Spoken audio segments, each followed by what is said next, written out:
கஞ்சி என்னன்னு பார்க்கலாம்.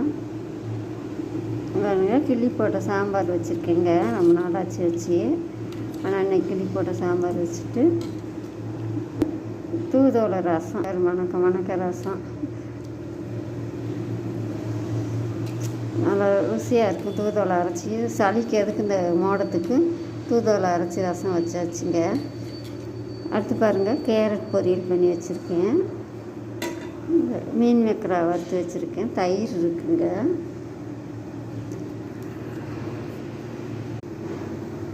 சாப்பாடு பாருங்கள், ஆவி போகுது. சுட சுட சாதம் சாப்பாடு வச்சுக்கலாங்க.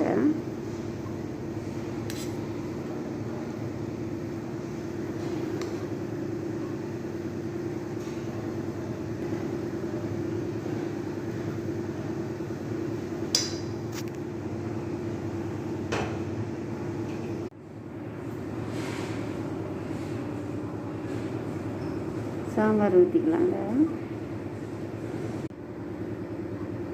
கேரட் பொரியல் வச்சுக்கலாங்க.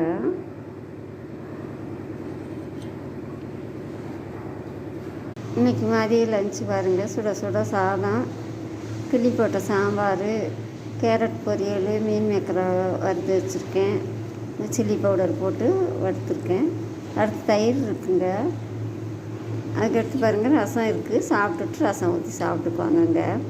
தட்டில் இடம் இல்லை வேறு பக்கம் வைக்கிறதுக்கு, அதனால் ஊற்றி வைக்கல.